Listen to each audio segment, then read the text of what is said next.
I want to talk first about the internet in general. What is the internet? Well, it's just a whole bunch of computers that are connected together. And when we're going to go out and search for all of this data that's out there, all this stuff that exists, how do we do that? Well, we're probably going to go to something like Google. We might go to Yahoo, we might go to Ask, we can use others. I'm not singling out Google here, but they are probably the most popular search engine.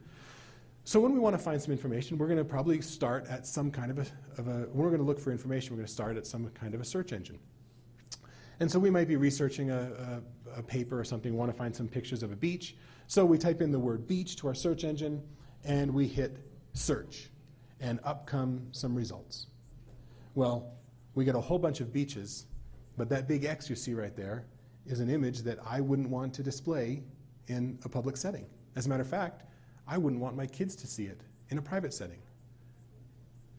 And yet, they're not out searching pornography.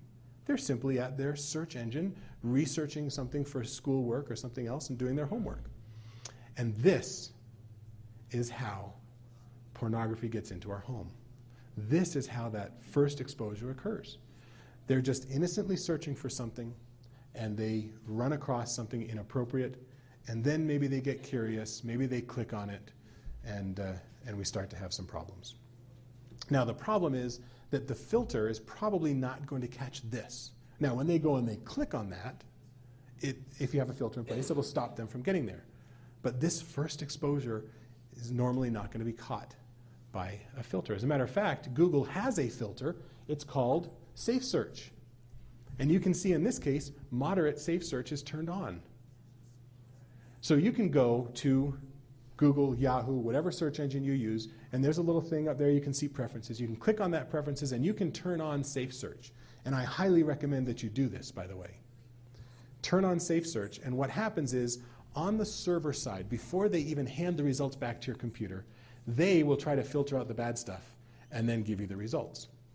And you can set this the way that you want it. You can do strict safe search or moderate safe search, or have it turned off. So this is one level of protection that you can use. The problem is that it is very easy to turn this off.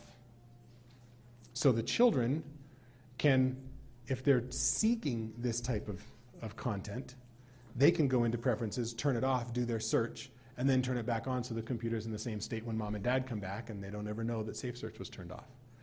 Now, there are some filters out there that will force a safe search to be on. So when you choose a filter, understand what the features are of that filter and see if it has that capability, and if it does, make sure you use it.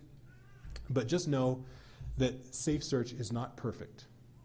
However, it is a great first line of defense. So make sure that you're using Safe Search.